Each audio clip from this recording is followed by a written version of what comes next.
Okay जी। here we are। Arfan Ajmal, आप अपना रोल नंबर प्लीज मेंशन कर दें। अरफान अजमल।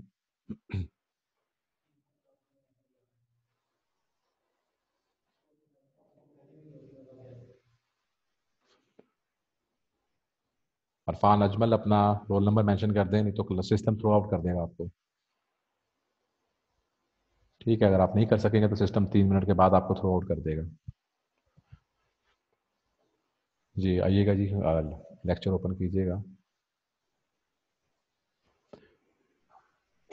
अनड्यू इन्फ्लुएंस, पीछे आइएगा। हमने लास्ट लेक्चर के अंदर हमने कॉशन को डिस्कस किया था, और हमने कॉशन में देखा था उसके तमाम प्रोज एंड कॉन्स को देखा था। आज हमारा जो अगला आर्टिकल है वो अनड्यू इन्फ्लुएंस है। और अनड्यू इन्फ्लुएंस को जो सेकंड आर्टिकल है इसको डिफाइन करता है section. A contract is said to be induced by the undue influence where the relations subsisting between the parties are such that one party is in the position to dominate the will of the other and uses that position to obtain the unfair advantage। वो क्या कहना चाहता है? वो कहता है जी हम किस वक्त कहेंगे कि undue influence है? उस वक्त कहेंगे जिस वक्त there is a relation subsisting between the parties। parties के माबाइन क्या है? relationship है। और ये रिलेशनशिप इस तरह का है that one party is in a position to dominate the will of the other. एक पार्टी का दूसरी पार्टी के साथ इस तरह का रिलेशनशिप है कि वो अपने उस रिलेशनशिप का फायदा उठा के दूसरे की मर्जी को अपने ताबे कर सकती है। एक बात, देयर इज अ रिलेशनशिप। दूसरी बात, उस रिलेशनशिप की नेचर इस तरह की है कि वो दूसरे शख्स को अपनी मर्जी के ताबे कर सकता है। और तीसरी बात, he uses that position to obtain the unfair advantage. और अब उसने तीसरी बात क्या की है? उसने इस पोजीशन का इस्तेमाल करके अनफेयर एडवांटेज हासिल किया है। तो तीन बातें इसके अंदर हमारे पास मौजूद हैं। पहला कि there has to B a relation subsisting between the parties। दूसरा, the nature of relationship should be such that one party is in the position to dominate the will of the other। और तीसरा कि उसने उस relationship को जिसके तहत उसके रिलेशनशिप की नौयत इस तरह की थी कि वो दूसरे शख्स की मर्जी को अपने ताबे कर सके, उसने उस रिलेशनशिप को इस्तेमाल किया किस काम के लिए? अनफेयर एडवांटेज हासिल करने के लिए।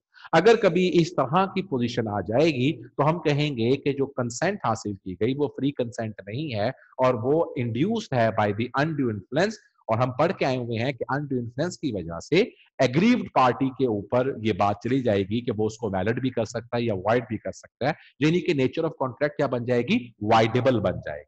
लेट्स सी, इसके अंदर जो तीनों बातें हैं उसमें से सबसे पहली आम बात जो है वो नेचर ऑफ द रिलेशनशिप है। अ पर्सन, अब हम कब कहेंगे कि एक शख्स के पास ऐसा रिलेशनशिप है कि वो दूसरे शख्स की मर्जी को अपने ताबे लेके आ सकता है? तो हम कहते हैं कि a person is in a position to dominate the will of the other. कब? जिस वक्त उसके पास रियल या एपरेंट अथॉरिटी हो। रियल अथॉरिटी और एपरेंट अथॉरिटी दोनों को हम इस तरीके से लेके चलते हैं कि एक उस्ताद शागिर्द के ऊपर अथॉरिटी रखता है, एक माँ बाप अपनी औलाद के ऊपर अथॉरिटी रखते हैं, एक लैंडलॉर्ड अपने टेनेंट के ऊपर अथॉरिटी रखता है। तो हम इस तरह दोस्त और दोस्त की आपस में कोई अथॉरिटी नहीं है, दोनों दोस्त बराबर हैं। लेकिन जिस वक्त हम माँ बाप की और औलाद की बात करके चलते हैं, तो जब औलाद छोटी है, जब औलाद भी इस काबिल नहीं है, इंडिपेंडेंट नहीं है, तो वो माँ बाप के तहत है। अच्छा, मैं इसको उल्ट भी कर सकता हूं कि बाप बहुत शदीद बीमार है, वो कुछ कर नहीं सकता, अपाहज है, तो वहां पे जो अथॉरिटी है वो औलाद के पास है बाप के अगेंस्ट। लेकिन ऑन द अदर हैंड अगर हम कहते हैं कि नॉर्मल हालात देख के चलें, तो फिर माँ बाप के पास अथॉरिटी है कि वो बच्चे के साथ एक रिलेशनशिप भी रखते हैं, और उसके अलावा उनकी रिलेशनशिप इस तरह की है कि वो उस रिलेशनशिप को इस्तेमाल करके अपने लिए इस्तेमाल भी कर सकते हैं। He stands in a fiduciary relationship to each other. उनके दरमियान कोई आपस के अंदर ऐसा कॉन्ट्रैक्चुअल अरेंजमेंट मौजूद है, जिस तरह कॉन्ट्रैक्ट फॉर इंडेप्टनेस है। उसको भी आगे जाकर यहां पर तो उसने मेरे ख्याल में वो रिलेशनशिप नहीं बताए हुए, गुप्ता की किताब में ये रिलेशनशिप भी आएंगे। या थर्ड चीज ये है कि उनकी मेंटल कैपेसिटी टेम्पररी तौर के ऊपर या परमानेंटली तौर के ऊपर अफेक्टेड है because of the age, illness, mental या बॉडी डिस्ट्रेस की वजह से। बेसिकली तौर के ऊपर हमें वो क्या बताना चाह रहा है? हमें वो ये बताना चाह रहा है कि किस किस मौके पर हम ये कहेंगे कि दो पार्टीज के माबैन रिलेशनशिप इस तरह का है कि वो दोनों पार्टीज आपस में one to one, par to par नहीं है, बल्कि एक शख्स को दूसरे के ऊपर फौकियत हासिल है। तो उसने हमें तीन बातें बताई, तीनों हालतें बताई। उसने हमारे साथ डिस्कशन में बताया कि या तो एक शख्स की दूसरे शख्स के ऊपर एक अथॉरिटी हो, जिस तरीके से माँ बाप की, उस्ताद की, लैंडलॉर्ड की, आपके पास कॉन्ट्रेक्चुअल नेचर है और उस कॉन्ट्रेक्चुअल नेचर में अगर बैंक से मैंने पैसे लिए हुए हैं तो बैंक मुझे रेगुलेट कर रहा है। मैं आई कैप का रेट्स का मेंबर हूं तो आई कैप मुझे रेगुलेट कर रहा है, तो हमारा यहाँ पर एक फिड्यूशरी रिलेशनशिप एग्जिस्ट कर रहा है जिसमें एक शख्स दूसरे को चूंकि रेगुलेट कर रहा है, हायर कैपेसिटी पर है और कॉन्ट्रेक्चुअल अरेंजमेंट से पैदा होकर आया हुआ है, तो ऑटोमेटिकली वो मेरी मर्जी को ताबे कर सकता है। या मेंटल सिकनेस की वजह से, इलनेस की वजह से, चाहे वो टेम्पररी है या परमानेंट है, एक पार्टी जो है वो दूसरे बंदे को अपने ताबे कर सकती है। ये वो तमाम सर्कमस्टांसेस हैं जिनके अंदर हम ये कहेंगे कि अगर इनमें से कोई भी कोई सर्कमस्टांस क्रिएटेड हो जाता है, आइडेंटिफाई हो जाता है और दोनों पार्टीज के माबैन रिलेशनशिप भी है, तो हम ये समझते हैं कि यहां पर एक पार्टी को दूसरी पार्टी के ऊपर उस रिलेशनशिप की वजह से फौकियत हासिल है। उसने हमें यहाँ पर थोड़ा सा इसकी एग्जांपल से पहले मैं अफेक्ट की बात करूंगा, तो हमें बताया कि अफेक्ट क्या होगा और मैंने आपको बताया कि कॉन्ट्रैक्ट क्या बन जाएगा, वाइडेबल बन जाएगा। और वाइडेबल के ऊपर उसने कहा कि बर्डन ऑफ प्रूफ किसके ऊपर होगा, तो बर्डन ऑफ प्रूफ मैंने आपको बताया था कि बड़ी अहम चीज होती है, उस शख्स के ऊपर बर्डन ऑफ प्रूफ होगा। यहाँ पर हर हर सिनेरियो में बर्डन ऑफ प्रूफ डिफरेंट है।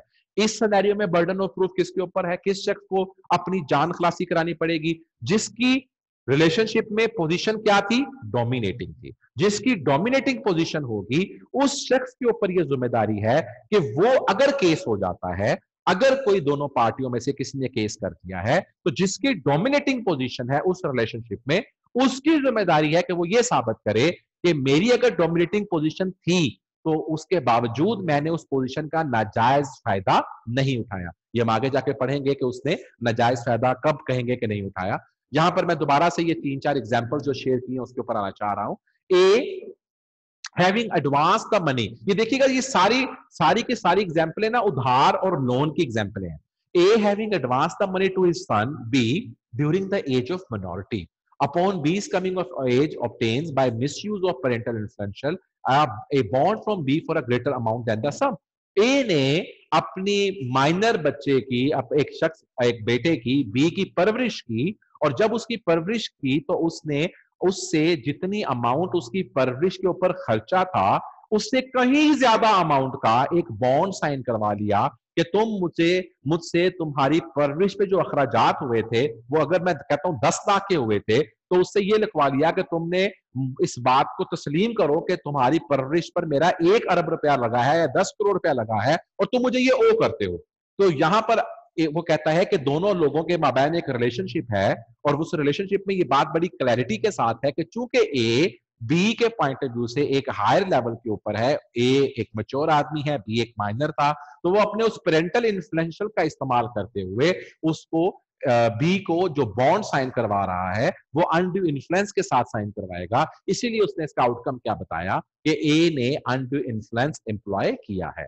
A man enfeebled by the disease or age is induced by B influence over him as his medical attendant to agree to pay B a unreasonable sum professional। एक शख्स बीमार है और उस बीमारी का फायदा उठाते हुए जो उसका अटेंडी है वो उससे एक ऐसी अनरियलिस्टिक अमाउंट के ऊपर साइन करवा लेता है जो कि अनरीजनेबल अमाउंट है। तो कल वो इस अमाउंट को चैलेंज कर सकता है और अगर वो कोर्ट में ये साबित कर देता है कि ये अमाउंट अनरीजनेबल है, और बर्डन ऑफ प्रूफ किसके ऊपर आएगा, जिसने ये बेनिफिट हासिल किया कि मैंने क्या रीजनेबल चार्जेस लिए हैं या अनरीजनेबल चार्जेस लिए हैं। तो यहां पर हम अनड्यू इन्फ्लुएंस बी को तस्लीम करेंगे कि बी ने अनड्यू इन्फ्लुएंस जो है उसका इस्तेमाल करते हुए ए से नाजायज प्रोफेशनल सर्विस चार्जेस के ऊपर साइन करवाया। A being is debt to B a money lender in the village, तो वो एक मनी लेंडर है गांव के अंदर, वो एक महाजन है और उससे वो एक शख्स की मजबूरी का फायदा उठाते हुए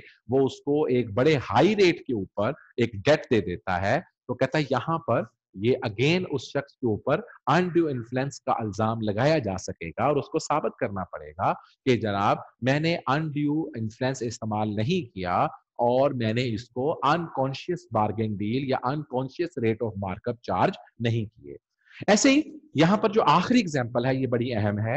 ए ने बैंकर के पास गया और चूंकि उस वक्त मार्केट के अंदर स्ट्रेंजेंसी ऑफ द मनी मार्केट थी, पैसा मार्केट में फ्लोट नहीं हो रहा था, तो बैंकर ने उसको मार्केट रेट से ज्यादा हाई रेट लगाया। क्या हम यहां पर भी कह सकेंगे कि अनड्यू इन्फ्लुएंस इस्तेमाल किया गया? तो यहां पर वो कहेगा कि नहीं, यहां पर अनड्यू इन्फ्लुएंस नहीं इस्तेमाल किया गया। उसकी रीजन ये है कि जिस वक्त भी अनड्यू इन्फ्लुएंस का जिक्र किया जाता है तो उसमें ये जरूर देखा जाता है कि वो शख्स जिसके ऊपर ये हम मर्जी थोप रहे हैं उसके पास कोई और ऑल्टरनेटिव नहीं है।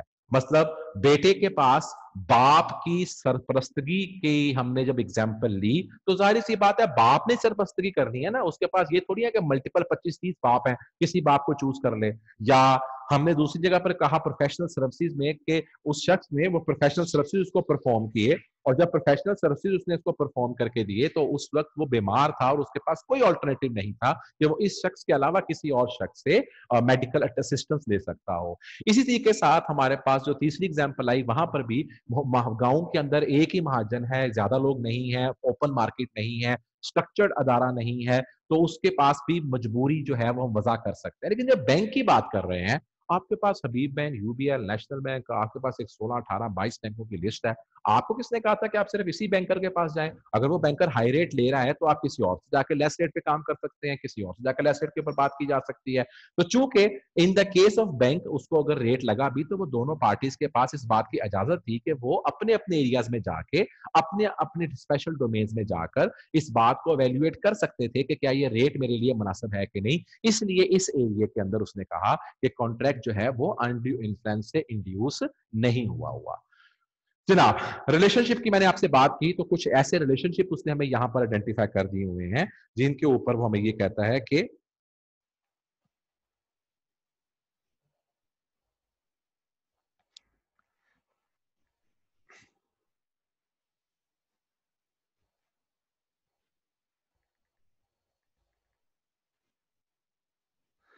वो ये कहता है कि वो कौन कौन से ऐसे रिलेशनशिप है जिसकी बेस के ऊपर हम ये कह सकते हैं कि domination of the will exist करती है। वो कहता है जनाब वो जोन जोन से रिलेशनशिप है मैं यहाँ पर आपके साथ मूव कर सकता हूँ। पहली बात, बाप और बेटे के माबैन हम ये कह सकते हैं कि father is in the position to dominate the will of the son. Guardian और वॉर्ड की बात कर रहा है। गार्डियन कब मुकर्रर होता है? जिस वक्त अगर किसी शख्स की माँ बाप में से किसी की डेथ हो जाए तो फिर किसी शख्स को उस बच्चे की सुपुर्दगी दे दी जाती है तो उसको गार्डियन कहते हैं। एम्प्लॉयर और एम्प्लॉय में जाहिर सी बात है एम्प्लॉयर मूव कर सकता है, ट्रस्टी और बेनिफिशियरी, टीचर और स्टूडेंट में टीचर कर सकता है, डॉक्टर पेशेंट में डॉक्टर कर सकता है, सोलिसिटर वकील और क्लाइंट तो वकील कर सकता है। ये फियांसे और फियांसी मैं जिंदगी भर शुरू से ये कहता है, मुझे नहीं पता इसमें फियांसे कर सकता है कि फियांसी कर सकती है, लेकिन कहता है जो कि लॉ लिखा हुआ है और इंडियंस के जमाने का लॉ लिखा हुआ है वो ये समझते हैं कि शायद फियांसे जो है वो इस कैपेसिटी में है कि वो अपनी फियांसी के ऊपर एक अनड्यू इन्फ्लुएंस रखता है, लेकिन मेरे ख्याल में आजकल तो हालात उल्टा है। ऐसे ही पर्दा नशी लेडी वो होती है जिसको जो कि पर्दा करती है और उसको हम समझते हैं कि उसके पास ऐसे राइट्स हैं क्योंकि आप उसको देख नहीं सकते और उसको वेल की वजह से एक स्पेशल पोजीशन हासिल है, तो वो भी इस कैटेगरी में उन्होंने इसको ऐड किया हुआ है। अच्छा, यहां पर हम कहते हैं कि प्रिजम्पशन एग्जिस्ट नहीं करती कब? डेटर और क्राइटर में, लैंडलॉर्ड में और हस्बैंड और वाइफ में। पर्दानशी लेडी की कंडीशन नहीं है यहाँ पर, ठीक है। तो कहता है जनाब लैंडलॉर्ड और टेनेंट। अब देखिए लैंडलॉर्ड और टेनेंट में उसको इस बात की इजाजत है कि टेनेंट वो घर छोड़ कहीं और चला जाए। डेटर क्राइटर में भी एग्जिस्ट करती है। और मेरा एक क्वेश्चन इसके ऊपर हमेशा से रहा है कि फियांसे और फियांसी में तो वो कहता है लेकिन हस्बैंड वाइफ में नहीं कहता। मुझे इसका कभी आज तक आंसर नहीं मिल सका, लेकिन लॉ ने यहाँ पर कुछ ऐसी पोजीशंस को खुद से आइडेंटिफाई कर दिया है। तो वो कहता है कि इन 3 केसेस के अंदर हम प्रिजम्पशन की बात नहीं करके चलेंगे। यहाँ पर हमने जो आपको लिस्टिंग की है, इन अगर रिलेशनशिप की बात करेंगे तो हम समझते हैं कि over the period, over the experience and the law understands कि यहाँ पर एक शख्स को दूसरे शख्स के ऊपर फौकियत हासिल है। लैंडलॉर्ड और टेनेंट, क्राइटर और डेटर, हस्बैंड वाइफ, यहाँ पर जाके वो ये समझता है कि लैंडलॉर्ड और टेनेंट एक आपस में एक कॉन्ट्रेक्चुअल अरेंजमेंट है और उसमें लैंडलॉर्ड, हालांकि अपरेंटली लगता है कि शायद लैंडलॉर्ड जो है वो टेनेंट के ऊपर फोकस रखता है, लेकिन लॉ ये समझता है कि नहीं, ऐसी प्रिजम्पशन नहीं डेवलप की जा सकती, क्योंकि टेनेंट के पास इस बात की इजाजत है कि वो उस घर को छोड़े और किसी और घर को किराए पे ले ले।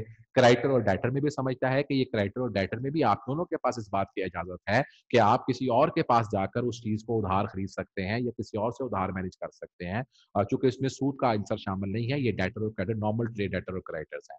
हस्बैंड और वाइफ में भी समझता है, यहाँ पर तो इस्लामिक शुआर का जिक्र हो गया कि औरत और मर्द दोनों बराबर हैं, और कानून नहीं समझता कि मर्द जो है वो औरत की मर्जी को ताबे करता है या औरत जो है वो मर्द की मर्जी को ताबे करती है।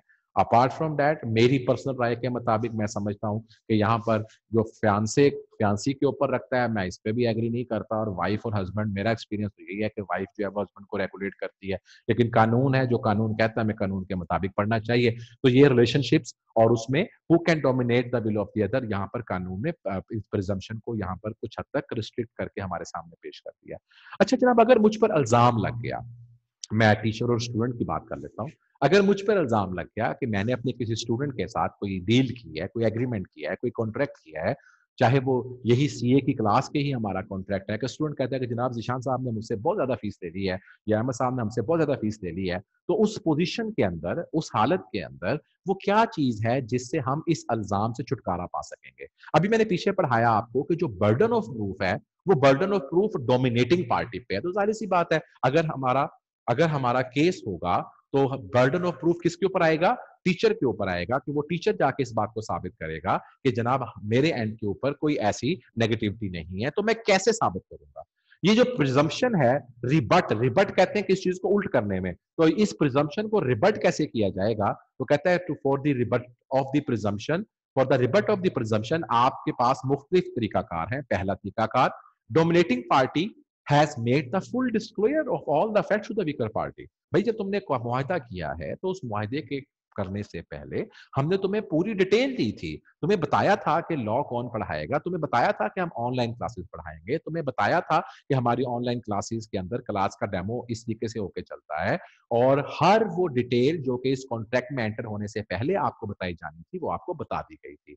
उसके बाद मैं ये साबित करवाऊंगा कि जरा हम जो आपसे फीस चार्ज कर रहे हैं वो एडिक्वेट है, ये कोई बहुत ज्यादा कम या बहुत ज्यादा हाई चार्ज नहीं है, हमसे ज्यादा भी लोग फीस चार्ज कर रहे हैं, तो इसका मतलब ये हुआ कि डिपेंड्स अपॉन द क्वालिटी। और तीसरी बात, आपके पास इस बात की पूरी इजाजत थी कि आप हमें फीस देने से पहले, हमारे साथ रजिस्टर होने से पहले किसी भी जगह पर इंडिपेंडेंट एडवाइस दे सकते थे। भाई मैंने खुदा ना खास्ता आपको कैद करके तो आपसे उस दिन फीस नहीं ली, आपके पास ऑप्शन थी, आप पैक को, स्कैम को, बाकी जो और कॉलेजेस थे उनको एवेल्युएट कर सकते थे, उनके साथ जाके उनकी नेगोशिएशन और फीस देख सकते थे, उनके टीचर की कैपेसिटी और कैपेबिलिटी को एवेल्युएट कर सकते थे। तो अगर मैंने आपसे अपनी रेट की बात कही है तो मैंने आपको पूरी अपॉर्चुनिटी दी है, आपको मैंने एडवाइस लेने से, डिस्क्लोजर आपको पूरे कॉन्ट्रैक्ट का दिया था, पूरी एडवाइस दी थी, किसी बच्चे को ये नहीं कहा था कि हम आपसे फीसेस ले रहे हैं और फिजिकल क्लास होगी, बल्कि क्लासेस की, ऑनलाइन क्लासेस की डिटेल बताने के बाद और उसके सारे डिस्क्लोजर देने के बाद हमने आपको ऑनलाइन क्लास के लिए रजिस्टर किया था, और फिर हमने आपके साथ बिल्कुल जस्टिफाइड प्राइस लेके चले थे। और अगर प्राइस में कोई आपको फील होता है कि महंगी प्राइस थी, तो आपके पास मल्टीपल ऑप्शन अवेलेबल थी, हमने किसी ऑप्शन से आपको नहीं रोका था, हमने ये नहीं कहा था कि अगर आप यहाँ से नहीं पढ़ेंगे तो हम आपका कैरियर तबाह कर देंगे, हम आपको निकाल देंगे, nothing. It is your free device, आप किसी से भी जाके पढ़ सकते थे, आप अपनी फ्री विल से आए हैं। तो इसलिए अगर इन तीनों पॉइंटों में से ये तीनों पॉइंट्स जो है वो सेकंड पार्टी जो है इसको एक्सप्लेन करने की कोशिश करेगी, और इन तीनों पॉइंटों के जवाब में जो जज है वो देखेगा कि किस हद तक जिस डोमिनेटिंग पार्टी पर ये इल्जाम लगाया गया है वो किस हद तक इस बात को जज समझता है कि वो जस्टिफाई कर रहा है। क्योंकि देखें, डोमिनेटिंग पार्टी तो डोमिनेटिंग है, अब उसको सिर्फ इस इल्जाम से निकलना है कि मैंने अपनी इस पोजीशन का फायदा उठा के कोई अनफेयर एडवांटेज दिया है। तो अगर वो अनफेयर एडवांटेज था तो इसका मतलब कि आपको मैंने एडवाइस करने नहीं दी थी, मैंने आपको हाथ पांव पकड़ लिए थे कि नहीं अभी एडमिशन करवाओगे, नहीं तो मैं तुम जिंदगी में कहीं सीए नहीं कर सकोगे। अगर आप ये साबित कर देंगे तो फिर कोर्ट को कहना पड़ेगा कि जनाब ये आपने तो ब्लैकमेल कर दिया। लेकिन अगर कोर्ट को ये मूव होता है कि बच्चा आया था, डिटेल पूछ के गया था, वो सामने स्कैन कॉलेज जा सकता था, तो फिर कोर्ट कहेगी कि जनाब आपकी गलती है अगर आपने यहाँ पर एडमिशन ले लिया, या आपको उस वक्त फीस के पॉइंट ऑफ व्यू से पूरा डिस्क्लोजर अवेलेबल था, तो अब आप इस बात को नहीं इल्जाम लगा सकते कि जी इन इनकी फीस ज्यादा है या इनका ये प्रॉब्लम है। ज़ीशान आबद यही दिखाया गया था, यही शक्ल थी ज़ीशान आबद की, यही क्वालिफिकेशन थी, झूठ क्वालिफिकेशन शेयर नहीं की गई। तो हम जस्टिफाई करेंगे दोनों पार्टियां, और मैं 3 पॉइंट जस्टिफाई करने की कोशिश करूंगा। एक जस्टिफिकेशन करने की कोशिश करूंगा कि प्राइस एडिक्वेट है, दूसरा आपके पास इंडिपेंडेंट एडवाइस लेने की इजाजत थी, और तीसरी बात कि मैंने फुल डिस्क्लोजर दिया था कि हम आपको क्या चार्ज करेंगे और कैसे पढ़ाएंगे।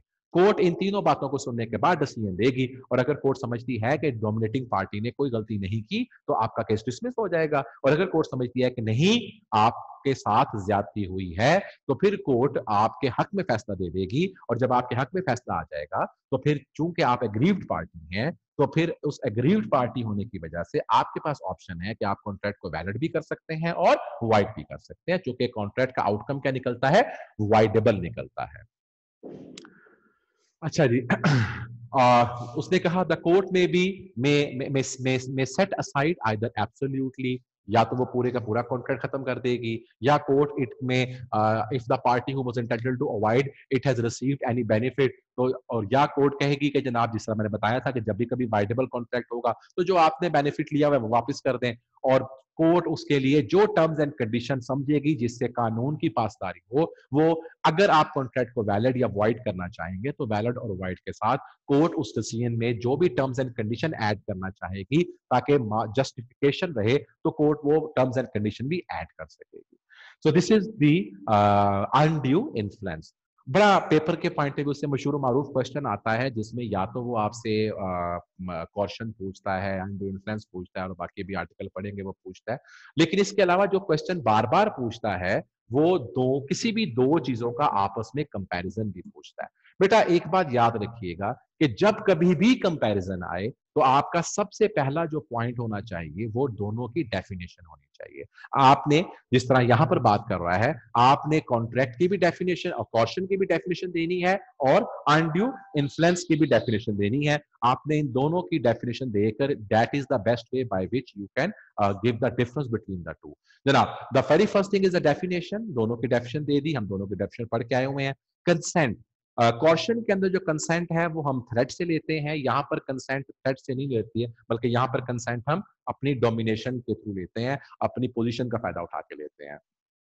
यहाँ पर जब हम कॉशन की बात करते हैं तो फिजिकल प्रेशर होता है, जबकि अनड्यू इन्फ्लुएंस के अंदर जो हमारा प्रेशर है वो फिजिकल नहीं होता, वो मोरल प्रेशर होता है।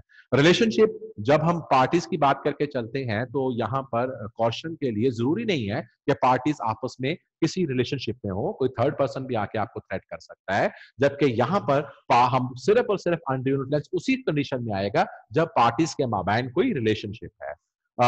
यहाँ पर कॉशन में रीजन होता है किसी शख्स को मजबूर करना कि वो कॉन्ट्रैक्ट में एंटर हो, और तकरीबन उसी किस्म का ही कॉन्सेप्ट है, सिर्फ वर्डिंग फर्क है। जबकि हम अनड्यू इन्फ्लुएंस का ऑब्जेक्टिव जो है वो अनफेयर एडवांटेज है, तो टेक्निकली तकरीबन आपस में बात मिलती जुलती है, लेकिन चूंकि अल्फाजी फर्क है तो इसलिए उसको मूव कर दिया गया। कॉशन के अंदर क्रिमिनल लायबिलिटी भी होती है, जो कि किसी को अगवा किया, किसी को मारा, क्योंकि यहाँ पर पीपीसी इन्वॉल्व है, पाकिस्तान पीनल कोड इन्वॉल्व है, जबकि इन the case of undue influence criminal liability नहीं होती, क्योंकि आपने किसी को जदोकोब नहीं किया, फिजिकली तौर पे नहीं मारा, फैंटी नहीं लगाई, यहाँ पर सिर्फ मोरल प्रेशर था, तो ये क्रिमिनल लायबिलिटी, यानी कि यहाँ पर पीपीसी जो है पाकिस्तान पीनल कोड इफेक्टिव नहीं होता। कॉशन जो है ये आप पर भी की जा सकती है और किसी थर्ड पर्सन पे भी की जा सकती है। मैंने बताया था कि या तो आपको कहा जाए तुम्हें मार दूंगा, या कहा जाए कि तुम्हारे भाई को मार दूंगा। अनड्यू इन्फ्लुएंस जो है वो उसी शख्स को जिससे हम कंसेंट लेना चाहते हैं सिर्फ उसी शख्स के ऊपर की जाती है। ये नहीं है कि टीचर तुम्हारे भाई का है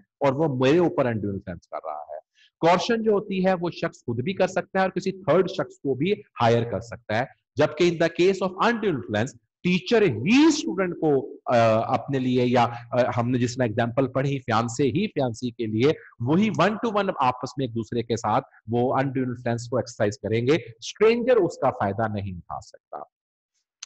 प्रूफ किसके ऊपर होता है, बर्डन ऑफ प्रूफ किसके ऊपर होता है, बर्डन ऑफ प्रूफ उस शख्स के ऊपर होता है जिसने इल्जाम लगाया होता है, जबकि यहाँ पर बर्डन ऑफ प्रूफ उस शख्स के ऊपर होता है जिसकी पोजीशन डोमिनेटिंग होती है। तो ये बर्डन ऑफ प्रूफ का भी दोनों कंडीशंस के अंदर डिफरेंस एग्जिस्ट करता है। रिलेशनशिप क्या है जी, रिस्टोरेशन क्या है? तो रिस्टोरेशन ये है द एग्रीड पार्टी, जो भी उसने बेनिफिट लिया हुआ उसको रिस्टोर यानी कि वापस करना पड़ता है। जबकि यहां पर मैंने आपको दूसरा बताया कि कोर्ट डिसाइड करेगी कि अगर आपने कॉन्ट्रैक्ट को वाइड करना है या उसको वैलिड करना है तो फिर उस कंडीशन में क्या रिस्टोरेशन जो है वो हमने करनी है या नहीं करनी, और अगर नहीं करनी तो कितनी नहीं करनी। इस तरह की जगहों पर कोर्ट के पास डिस्क्रिशनरी पावर है। जबकि इन द केस ऑफ कॉर्शन बड़ी क्लैरिटी से बात लिखी हुई है कि कॉर्शन में जो भी बेनिफिट आएगा वो सारे का सारा वापस करना पड़ेगा। जबकि यहां पर इन the case of undue influence court जिस वक्त देखेगी कि आप वैलिड करना चाहते हैं तो वो उसकी शायद प्राइस को ओके कर दे। कोर्ट देखेगी कि अगर आप इसको वाइड करना चाहते हैं तो वो ये कहेगी कि जनाब आपने चूंकि 10 लेक्चर ले लिए हैं तो 10 लेक्चरों की फीस कट गई, बाकी पैसे आपको वापस कर दिए जाएंगे। तो कोर्ट जो है वो डिसाइड कर रही होती है कि in the case of avoiding क्या तमाम बेनिफिट रिस्टोर होगा या तमाम बेनिफिट रिस्टोर बिल्कुल भी नहीं होगा या उसमें कितने परसेंट होगा। तो ये दोनों के माबैन एक बेसिक डिफरेंस एग्जिस्ट करके चलता है। जनाब यहां तक हमने क्वेश्चन को लास्ट टाइम डिस्कस किया था और यहां तक जो भी किसी का क्वेश्चन है can you please raise your hand. Abu Zar Asif का क्वेश्चन है। जनाब अबू जर बेटा क्या कहना चाह रहे हैं? सर ये पेरेंट अथॉरिटी और फिड्यूशियरी रिलेशन ये क्या होता है? मैंने फिड्यूशियरी का बताया कि जो out of contract fiduciary relationship होता है वो कॉन्ट्रैक्चुअल रिलेशनशिप कहते हैं। ठीक हो गया। और जो रियल अथॉरिटी और एपरेंट अथॉरिटी में फर्क ये होता है कि रियल अथॉरिटी इस तरह फादर और मदर है, ठीक है, और एपरेंट अथॉरिटी जो है वो जाहिरी तौर के ऊपर मतलब वो ब्लड रिलेशनशिप के थ्रू नहीं है, जाहिरी तौर पर इस तरह उस्ताद और शागिर्द की है। आपने म्यूट कर दिया उसको। जी आप बात समझ आ गई? क्लियर है बेटा? जी सर। और सर ये एग्जांपल है, थर्ड जो एग्जांपल है इसकी, इसमें आपने बताया कि अगर कोई वो जो गांव में अगर किसी ने वो लोन लिया तो उसके क्योंकि वहां पर कॉर्पोरेट स्ट्रक्चर नहीं था, हम ये अज्यूम करते हैं कि उस शख्स को रेगुलेट करने वाला कोई बंदा नहीं था। देखें बैंकर अपने लिए थोड़ी कमाता है, बैंकर तो अदारे के लिए काम करता है, अदारे की पॉलिसी होती है, बहुत सारे लोग उसके अंदर इन्वॉल्व होकर चलते हैं, वो मार्केट के फैक्टर्स पे काम करके चलता है। इसलिए हमने वहां पर उसे कहा कि यहां पर हम अंडर इन्फ्लुएंस नहीं कह सकते। लेकिन चूंकि महाजन की बात की गई तो वो इंडिविजुअल है, वो जाती तौर के ऊपर अपने बेनिफिट के लिए काम करके चल रहा है, वो उसको बगैर किसी कॉर्पोरेट बॉडी के बगैर किसी तरीके के बगैर वो सारी लोनिंग कर रहा है। तो कानून ये समझता है कि अपने जाती फायदे के लिए, जाती मफाद के लिए शायद इसने अंडर इन्फ्लुएंस एक्सरसाइज किया हुआ हो। Okay sir. और सर ये जो आपने इसमें रिब्यूटिंग प्रिजम्पशन में आपने बताया रिबटिंग प्रिजम्पशन जी, to how to rebut, REBUTT, rebutting the presumption. जी बेटा जी आपने कहा कि इसमें यानी कि मुझे समझ नहीं आया कि हस्बैंड और वाइफ कैसे हैं। सर मेरी सजेशन ये आ गया, मुझे मजीद क्लियर करते हैं। जैसे शहबाज शरीफ साहब ने ये एक्ट बना दिया औरतों के हकूक के, उन्हें कोई जबर नहीं कर सकता उनके ऊपर, कोई जबरदस्ती वगैरह।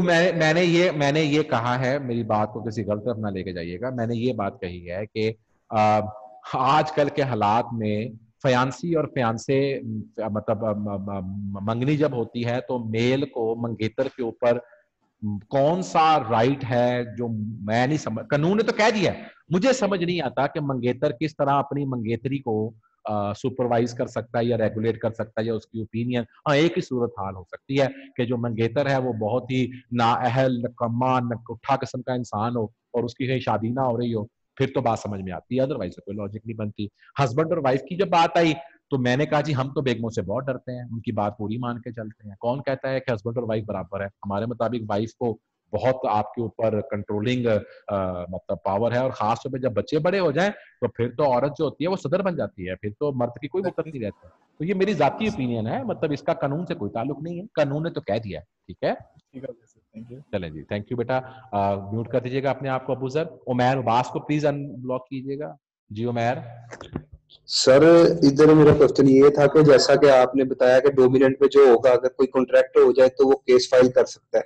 नहीं, केस तो आप कभी भी फाइल कर सकते हैं। उस केस में आपने दो बातें साबित करनी है, एक कि ये शख्स मेरी मर्जी के ऊपर डोमिनेंट रखता था कि नहीं, और अगर डोमिनेंट रखता था तो फिर कोर्ट इस बात को बाय डिफॉल्ट समझेगी कि उसने उसका फायदा उठाकर इसकी मर्जी ली है, तो फिर जो डोमिनेटिंग पार्टी है उसको उस प्रिजम्पशन को रिबट करना पड़ेगा। जी सर। सर जो सबॉर्डिनेट होगा अगर वो इस डर से केस नहीं फाइल कर रहा कि कहीं मुझे ये अपनी जॉब से निकाल दे, इसके लिए कोई टाइम टेबल होता है कि वो कितने टाइम में केस कर सकता है? कोई टाइम नहीं, लॉ ने कोई टाइम और सर ये जो सी थर्ड एग्जांपल अभी मैंने डिस्कस की सर, इसमें तो वो मोनोपोली वाला केस नहीं आ जाएगा, अपनी मोनोपोली से वो एडवांटेज ले रहा है अपने गांव में। चलो तुम एडवांटेज दे रहे हैं ना, जी जी बस ठीक है, यही हमें चाहिए। तुम मोनोपोली में डालो, जैसे मैं डालो, हम नहीं चाहते कि एडवांटेज ले, इसीलिए अनड्यू इन्फ्लुएंस है ना। मोनोपोली भी तो उसी वक्त होती है जब कोई अनड्यू इन्फ्लुएंस होता है, जब पता जी है जी कि किसी को भी नहीं मिलना, इसी बंदे के पास है, कोई और बंदा दे ही नहीं सकता, तो फिर उसी को मोनोपोली कहते हैं। हम भी यही बात कह रहे हैं, वो मोनोपोली के तहत आपने अगर उसको, अच्छा बाज दफा एक क्राइम मल्टीपल लॉज में जाकर आप उसको लेके चल सकते हैं। अगर आपने उसको मोनोपोली कंट्रोल अथॉरिटी के तहत जाके उसको आपने रिबट करवाना है तो मोनोपोली के थ्रू भी जा सकते हैं। मैं इस केस के लिए नहीं बात कर जी रहा, जेनेरिकली बात कर रहा हूँ। हमारे यहाँ जी प्रोफेशन जी में जो हम लिटिगेशन देखते हैं, तो बहुत दफा इस तरह के सिनेरियोज भी आते हैं कि हम उसी चीज को चाहें तो कंपटीशन कमीशन में जाके चैलेंज कर सकते हैं, उसी चीज को चाहें तो हम मोनोपोली कंट्रोल अथॉरिटी में भी जाके इसको चैलेंज कर सकते हैं। जैसे टैक्स में जी हमारी मर्जी है, हम चाहें तो हम आर्बिट्रेटर के पास चले जाएं, हम चाहें तो हम मोहतसब आला के पास चले जाएं, हम चाहें तो हम जाके एपलेट ट्रिब्यूनल में चले जाएं। तो बाद जगहों पर जी सर रेमेडीज एक जगह के बजाय मल्टीपल जगह से मिलती हैं। ये आप पे डिपेंड करता है कि आपने कौन सी रेमेडी अवेल करके चलना है। ठीक है जी सर जी सर। जनाब, सर और एक क्वेश्चन था जी जी जी बोलिएगा। सर, जैसा कि आपने एक एग्जांपल को सर बताते हुए बोला था कि दोनों पार्टीज केस फाइल कर सकती है और डोमिनेंट वाला प्रूव करेगा। हाँ जी, मैंने अभी भी मैं उसी बात के ऊपर हूँ। जी जी। तो सर अगर तो अनड्यू इन्फ्लुएंस की वजह से कोई कॉन्ट्रैक्ट हुआ है तो सर फिर डोमिनेंट को फायदा हुआ है तो सर वो क्यों केस फाइल करेगा? नहीं नहीं, वो फिर मैंने कहा अगर किसी ने केस, मैं आप बिल्कुल बात से सहमत हूँ कि वो क्यों केस फाइल करेगा, करना भी नहीं इसको चाहिए। जी नॉर्मली तौर पे केस जी वही जी फाइल करेगा जो कहता है मेरे साथ नुकसान हुआ है। I agree with you, I will agree with you, जी ठीक सर है। लेकिन कानून ने मना तो नहीं ना किया उसको। जी सर। वो अगर उसका जमीर जाग उठे और वो कहे कि हाँ यार, तो वो भी केस कर सकता है। क्या ख्याल है? इस सेंस में वो कर सकता है, दोनों पार्टीज वैसे केस हाँ, कर मना सकती हैं मना नहीं अनड्यू किया इन्फ्लुएंस। उसको, मना नहीं किया कर वो से। लेकिन आपकी बात दुरुस्त है कि जिसको फायदा हुआ है, जी सर जिन लोगों ने मतलब शुगर पे सब्सिडी खाई है, वो थोड़ी इन्वेस्टिगेशन करेंगे। सीधी सी बात है, बिल्कुल सर। ठीक है। बट नहीं हो, किसी का जी सर जमीर भी जाग उठता है, वो कह सकता है कि यार तो मुझसे गलती हो गई इसलिए मैंने करना। आगे आगे चलिएगा जी, इब्राहिम से क्वेश्चन लेते हैं। Ibrahim, thank you sir. Ibrahim, अस्सलाम वालेकुम सर। वालेकुम अस्सलाम। सर वो जो आपने रिलेशन बताया सर, जिसके अंदर विल डोमिनेट करती है सर, उसके अंदर बड़े भाई का छोटे भाई के साथ आ सकता है रिलेशन? कानून ने बताया नहीं है, लेकिन अगर आप ये साबित कर दें कि बड़े भाई जो है वो बाप की तरह ही है आपके लिए, तो फिर हो भी सकता है, तो ममानियत भी नहीं है। ये कोई ऐसी प्रोविजो नहीं है जो कि कंक्लूसिव प्रोविजो है, ये परसुएसिव प्रोविजो है। जी आप इसमें फर्दर ऐड भी कर सकते हैं, फर्दर डिलीट भी कर सकते हैं, कोई ऐसी बात नहीं है, ममानियत नहीं है। जी सर। ठीक है जी। जी सर। और जी सर जी, स्टेप फादर का सन के साथ हो सकता है? हाँ हाँ, मैंने एग्जांपल दे दी ना, बात कर दी कि परसुएसिव है। जी जी जरूरी नहीं है कि ये एक्सक्लूसिव लिस्ट है, ये तो एक आपको अंडरस्टैंडिंग डेवलप करने के लिए एक लिस्ट क्रिएट की गई है यहाँ पे। ठीक है, जी सर। कानून ने थैंक ये यू। नहीं लिखा कि इसके अलावा और कोई रिलेशनशिप नहीं है जो कि अनड्यू इन्फ्लुएंस के जुमरे में हमारे सामने टेस्टिमनी जिसकी नहीं हो सकती, सबकी हो सकती है। जी ठीक है जी। जी आकिब सर। शहजाद थैंक को यू अनम्यूट सर। कीजिएगा, माय प्यार बेटा। आकिब शहजाद को अनम्यूट कीजिएगा। इब्राहिम अपना माइक म्यूट कर लें, थैंक यू जी। सर मेरा सर रीबटिंग प्रिजम्पशन सर बता दें, मैं डिस्कनेक्ट हो गया था। क्या हो गया बेटा? डिस्कनेक्ट हो गया था, रीबटिंग प्रिजम्पशन बता दें। बेटा ये लेक्चर जो है ना, ये यूट्यूब के ऊपर पूरा का पूरा आज वाला लेक्चर जो कुछ लोगों को आज बच्चे प्रेजेंट नहीं हो सके चूंकि क्लास का क्लैश आ गया, तो ये पूरे का पूरा लेक्चर जो है यूट्यूब के ऊपर आएगा, तो आप वहां पर देखकर इसको मूव कर लीजिएगा। फिर भी कोई प्रॉब्लम आती है तो मुझसे पूछ लीजिएगा। अगर हमारे पास आज अभी मैंने डिस्कशन करनी है गुप्ता की बुक से, तो मैं कोशिश करूंगा वहां पे जाकर मैं इसको फर्दर एक्सप्लेन करूँ। ठीक है डन। जी बेटा। अदनान मिर्जा को प्लीज अनम्यूट कीजिएगा। आकिब अपने आप को म्यूट कर लें जी। अदनान मिर्जा, अबू जर आसफ, हाफिज हामिद जी। अदनान मिर्जा प्लीज। सर मैंने ये पूछना था, आपने ये बात की है ना कि ये जो जब यानी माफी दे दें जी, कोई गलती हो गई, मैंने कोई ऐसी बात गलत कर दी अगर। नहीं सर, आपने अच्छा बात बिल्कुल ठीक की है, अच्छा, बट मैंने अपना सेटिस्फेक्शन के लिए जी जी जी। सर हम दोनों का कोई केस चल रहा है, हाँ ठीक है ना। मैंने आप पे यानी केस मैंने किया है, ठीक है ना, और मैं ही केस जीत गया हूँ, और मेरे पे है वॉइड कि मैं इसको वॉइड भी कर सकता हूँ और वैलिड भी कर वैलिड भी सकता कर सकता हूँ। हाँ हूँ। तो सर अगर मैं इसको वैलिड कर देता हूँ, आप कहते हैं मैं इसको वैलिड रहने नहीं देता, तो सर फिर ये तो दोनों पार्टीज पे होगा। तो देखो, हमने पहले भी ये बात कही थी कि वैलिड करने से तुम बेसिकली तौर के ऊपर जो कानूनी, तो बहुत सारी जगह ऐसी होती हैं, मिसाल के तौर के ऊपर आप जब ये वैलिड की बात करते हैं कि मैं उसको वाइड भी कर सकता हूँ, वैलिड भी कर सकता हूँ, तो उसमें ये भी कंडीशन हो सकती है कि जब मैंने केस किया था उस वक्त मार्केट में रेट ज्यादा था, अब आज मार्केट में उसका रेट गिर गया हुआ है, और जितने मुझे पैसे मिले थे, चाहे वो धौंस से ही मिले थे, आज उससे मुझे कम पैसे मिलेंगे, तो फिर मैं क्या करूं? मुझे वैलिड करना चाहिए कि नहीं करना चाहिए?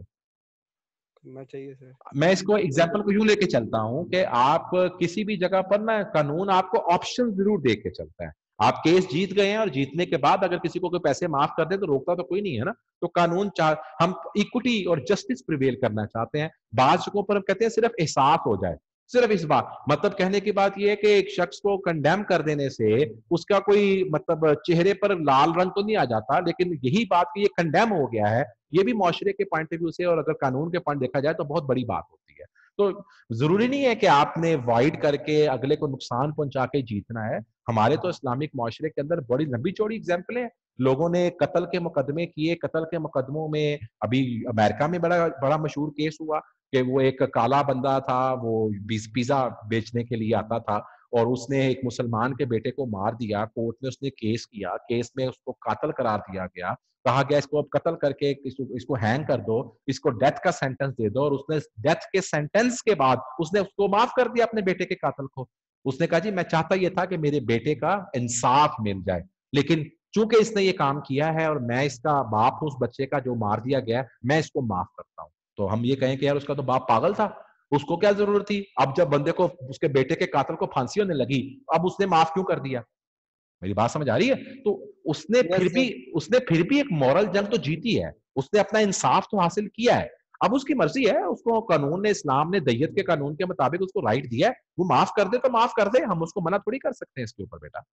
तो सर ये पर्दा नशीन औरत कौन सी को ये पर्दा यानी नशीन औरत वो ये होती है जो हमारे माशरे में बड़ी कम नजर आती है, अगर लेकिन आजकल अगर आप देखें तो जिन्होंने नकाब किया हुआ होता है उसको पर्दा नशीन औरत कहते हैं, जो बाहर खुला आम नहीं जाती और वो पर्दा ऑब्जर्व करके चलती है, उनको पर्दा नशीन औरतें कहते हैं। आजकल तो अल्हम्दुलिल्लाह कोरोना की वजह से हम मर्द औरत सारे पर्दा नशीन हो रहे हैं ना। ठीक है सर, आप बार बार एक बात कर रहे हैं कि ये जो बीवी है ये हस्बैंड पे सर, ये हस्बैंड होता है जो बीवी पे कर सकता है, तलाक के जिम्मे में आके मैं तुम्हें तलाक दे दूंगा। कतन ऐसी बात नहीं है। इस्लाम ने अगर मर्द को तलाक का राइट दिया है तो इस्लाम ने औरत को भी खुला का राइट दिया है। वो क्या होता है सर? ये तो पहले दफा सुन ये पूछे ना अब्बा जी से आ जाके, ये मेरा टॉपिक नहीं है। जिस तरह मर्द औरत को तलाक दे सकता है तो औरत भी मर्द से तलाक ले सकती है, ठीक है? तो इस्लाम तो दीन है ही मतलब इक्वलेंस का। ये थोड़ी सी अपनी नॉलेज, आजकल का टाइम आप लोगों के पास है, माशरती तौर के ऊपर इन चीजों को कोशिश करें कि इनको सीखने की। औरत को भी वही हक है जो मर्द को भी हक है। लेकिन मैं तो इससे अगली बात करके चलता हूँ। मैं तो कहता हूँ औरत के हकूक, औरत के जो राइट्स हैं और औरत की जो प्रोटेक्शन है वो मर्द से कहीं ज्यादा है। मिसाल के तौर पे एक मर्द की रैयत में 3 औरतें उसको जहन्नम में लेके जा सकती हैं, उसकी बीवी, उसकी बेटी और उसकी माँ, ठीक है? और उसके बरक्स औरत को तो कोई मर्द जहन्नम में नहीं लेके जा सकता। तो खैर एक लंबी टॉपिक है, एक लंबा डिस्कशन है, आज हमारा ये टॉपिक नहीं है और इसलिए फिर किसी दिन बात करेंगे इसके ऊपर। मैं आपको समझ सकता हूँ सर, मैं आपको समझ सकता हूँ। जज़ाकल्लाह खैर। जनाब हाफिज हामिद को प्लीज कीजिएगा और अबू जर आसिफ को कीजिएगा अनम्यूट। जी हाफिज हामिद साहब जी। सर जी ये फिडुशियरी रिलेशन, इसका सर आप बताइए, दोबारा बता दीजिए। 3-4 दफा बता चुका हूँ। सर आपने पहले बताया, वो मुझे समझ लगी। कॉन्ट्रैक्चुअल रिलेशनशिप को, दो लोगों के दरमियान कॉन्ट्रैक्चुअल रिलेशनशिप को फिडुशियरी रिलेशनशिप कहते हैं। और सर जी यहाँ पे ना द कॉन्ट्रैक्ट में be set aside either absolutely और if the party whose was entailed to avoid it has been received any benefit sir upon such terms and condition. Sir terms and condition ये इन ये 2 lines के sir ये दोबारा explain कर दीजिएगा sir. The contract में be set aside either absolutely और if the party who has entailed to avoid it has received any benefit upon such terms and condition as to the court may seem just। जब जिस वक्त हम बात करके चलते हैं, अब अगर मुझे जो आपने अभी बात बताई है इसको अगर पैरा वाइज मुझे दिखा दें कहाँ पर है तो मैं बेहतर मूव कर लूं। सर ये फिड्यूशरी की जो बात आपने पहले पूछी, मतलब मैं अगर उसको, आप चूंकि आपके यहाँ इतनी बहुत ज्यादा इसकी डिटेलिंग नहीं है, मैं इसलिए उसकी डिटेलिंग में नहीं जा रहा। फिड्यूशरी को हम अगर देखते हैं ना तो इट इज दी, ये अगर देखा जाए इसका लफ्जी मतलब क्या आते हैं ना, तो जिस तरह एक ट्रस्टी होता है, जिस तरह एक शख्स को जिसको एजाजी तौर के ऊपर अखलास को सामने रखते हुए जिसको कोई राइट दिया जाए तो उसको हम कहते हैं फिड्यूशरी बिहेवियर या फिड्यूशरी रिलेशनशिप, ठीक है। जिसको हम बड़ापन कह लें, ट्रस्टी का रिलेशनशिप विद अदर्स जो होता है ना, वो नॉर्मली तौर के ऊपर फिड्यूशरी रिलेशन में आता है। लेकिन मैं यहाँ पर इसीलिए आपको भी क्योंकि हम इसको आगे जाकर कहीं पर बहुत डिटेल से पढ़ेंगे फिड्यूशरी बिहेवियर को, तो मैं अभी आपके लिए इसको कॉन्ट्रेक्चुअल नेचर के तौर के ऊपर लेके चलता जा रहा हूँ कि एक कॉन्ट्रैक्ट के तहत किसी शख्स को हमने कोई रिलेशनशिप अगर क्रिएट कर दिया तो वो फिड्यूशरी रिलेशनशिप में डाल दे, जो कि one of the example of fiduciary relationship है। लफ्जी मतलब इसका वो नहीं है।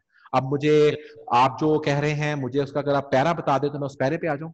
सर ये डिफरेंस जो ना उनसे उससे ऊपर वाली ये पैराग्राफ है, ये जो आपने डिफरेंस जहाँ से स्टार्ट हो रहा है। हाँ जी, द जी सर, कॉन्ट्रैक्ट में be set aside ji sir. Either absolutely. बेटा मैंने अभी तो बताया कि कोर्ट चाहे तो वो कॉन्ट्रैक्ट को बिल्कुल खत्म कर सकती है, उसको बिल्कुल वाइड कर सकती है, जो उसके बेनिफिट्स थे वो सारे के सारे वापस करवा सकती है, सारे के सारे बेनिफिट जो है वो वापस ना करने का हुक्म दे सकती है, कुछ दे दे कुछ ना दे ये भी कर सकती है। तो कोर्ट सब कुछ कर सकती है, लेकिन क्या करेगी? जो कोर्ट समझेगी कि वो इंसाफ के असूलों के मुताबिक है। और इसी बात को जब मैंने आपके साथ यहाँ पे डिफरेंस की बात बताई तो मैंने यहाँ पर भी यही बात बताई कि in the case of undue influence party avoiding the contract may और may not restore the benefit, ये उसी पॉइंट के साथ लिंक होके आ रहा है। Okay yes sir, thank you sir. जनाब, लास्ट क्वेश्चन ले रहा हूँ, उसके बाद मुझे वापस मूव करना है। अबूजर आपका क्वेश्चन है बेटा? जी सर। जी सर मैंने ये पूछना था, ये वेल्ड लेडी ये किसी के ऊपर डोमिनेंट कैसे हो सकती है? उसकी काइंडली ये दूसरी बता बुक खोलना जरा, जो वाली दूसरी बुक गुप्ता की, उसके 2 चैप्टर जो है ये वाले, हाँ इसमें है। अच्छा क्या कह रहे हैं आप? सॉरी सर मैं ये अंडरस्टैंडिंग हुई कि जो वेल्ड लेडी है पर्दानशीं, ये किसी के ऊपर डोमिनेंट कैसे है? यार ये अभी कैसे वाला हमारा एरिया नहीं है ना, छोड़ दो ना इस बात को। मैं जानबूझ के फादर और सन मैं उस तरफ जाना नहीं चाहता ना।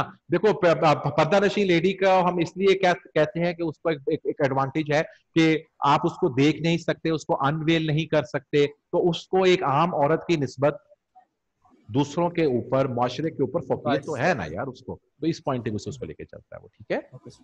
ठीक है सर। अच्छा जी, मैं चाहता था कि मैं आपके साथ ये दोनों आर्टिकल जो थे, अपने आप को प्लीज म्यूट कर लें अबूजर। मैं चाहता था कि मैं ये दोनों आर्टिकल दूसरी बुक से कर लूं, लेकिन हैं तो खोल दो, अभी नहीं है हमारे पास। चले जनाब, फिर हम यहीं पर इसको एंजॉय करते हैं। मैं बात आगे नहीं लेके जाना चाहता, तो अभी आपके पास कॉशन और अनड्यू इन्फ्लुएंस कंप्लीट हो गया। इंशाल्लाह जी नेक्स्ट लेक्चर में मैं कोशिश करूंगा दूसरी जो बुक है वो दूसरी बुक आपके पास गुप्ता वाली है, मैं चाहूंगा कि उस गुप्ता वाली बुक को अब आप खुद से पढ़ना शुरू कर दें। मैं कुछ एरियाज आपके साथ इस दफा मैं जरूर शेयर करूंगा, लेकिन इस चैप्टर के बाद से मैं आपके साथ गुप्ता वाली बुक आप पे छोड़ रहा हूँ। अब आपको गुप्ता वाली बुक को खुद पढ़ के चलना है, जहां पर मैं समझूंगा कि वहां पर आर्टिकल में कुछ ऐसे केस तो दिए हुए हैं जो कि आपके लिए बड़े जरूरी है, मैं जरूर लेकर आऊंगा। लेकिन इन्फोर्सबिलिटी वाले एरिया को कंक्लूड करने के बाद गुप्ता की बुक मैं डिस्कस नहीं करूंगा। मैं सिर्फ up till equation of contract तक गुप्ता की बुक डिस्कस करूंगा साथ साथ। उसके बाद मैंने कतन ये नहीं कहा कि गुप्ता की बुक आपको नहीं पढ़नी चाहिए। आप अपने केस लॉ और अपनी बेटर अंडरस्टैंडिंग के लिए क्वेश्चन आंसर की जो गुप्ता की बुक है उसे कंटिन्यू करके रखिएगा। जनाब थैंक यू जी, thanks for attending the lecture, और प्लीज जाके इसको तैयार कीजिएगा, डेफिनेशन को सीखिएगा। जिंदगी तो इंशाल्लाह मंडे को हम बात को आगे लेके चलेंगे। अल्लाह हाफिज।